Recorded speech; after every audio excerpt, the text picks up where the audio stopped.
Good evening, everyone. My name is Goranka Speech, and I'm attending University of Minnesota Crookston, Business of Management, and Bachelor's of Science.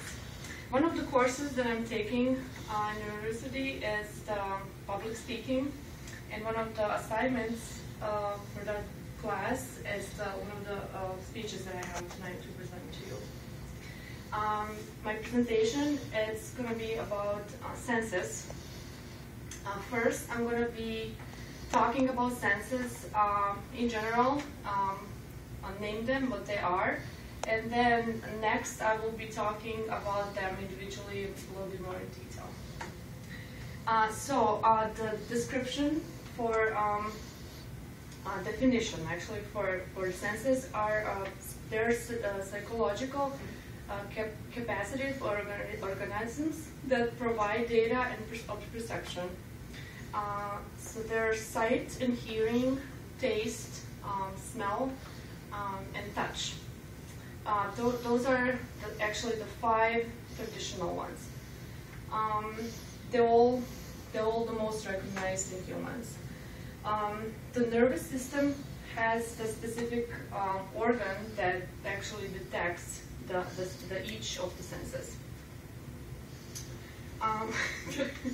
Comparisons and contrasts to this is that animals also have receptors and then to sense the world around them. Humans have a relatively weak sense of smell, and there's a time where some of the animals, they may lack one or more of the traditional 5 senses. Some animals may also interpret the stimuli in very different ways. Transition to all this is that there is actually no firm agreement between the neurologists to the number of the senses because of the different definitions of what constitutes a sense. The traditional 5 senses, like I mentioned already, is the vision. So vision, hearing, touch, smell, and taste. And there's classification that's attributed to the humans and considered to have another 5 additionals to those traditional ones. And they're balance, pain, there are different temperatures, differences in the temperatures, their possibility and additional directions. The next, what I would like to present is each of them individually.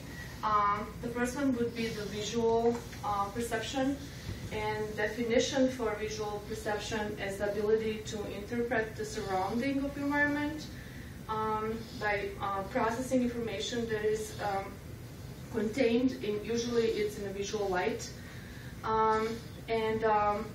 Also vision can be interpreted as a capability of the eyes to focus and detect images of visual light on photoreceptors in the retina of each eye, and generates electrical nerves to impulses, and then to impulses for the varying colors, even shades, or like brightness to this. The next of 5 traditional ones, I will be talking about the hearing one. Hearing, it's basically a sense of precipitation, and hearing is all about vibration. To add to this, mechanoreceptions turn motion into electrical nerves, and then pulses, which are located in the inner ears. Next one would be the taste. Taste is one of the traditional 5 senses, as I already mentioned in the beginning. It refers to capability to detect the taste of substances, and also food, which is food or some minerals. The sense of taste is often considered as a sense of flavor, which is actually usually it's mixed with the taste of smell or of perception. The next one will be the smell. Smell is other chemical sense, and unlike taste, there's hundreds of olfactory receptors, and they're all necessary to be a particular molecular feature to this. And the contribution of the signs from different receptors actually makes up the and perceive the smell.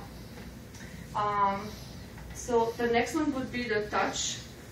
Touch is the perception of and resulting from activity of the neutral receptors, and then generally in the skin, including even the hair follicles, but also they're in our mouth and in the throat and mucus.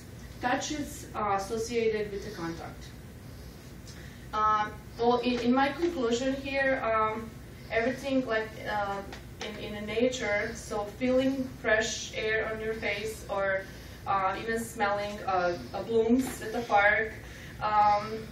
So if you're considering all those traditional senses, you're coming to the conclusion that they're all, because we process them and the world through them, of the sense of hearing and smell and taste and touch, and each of them has a powerful impact of how we live and how we look.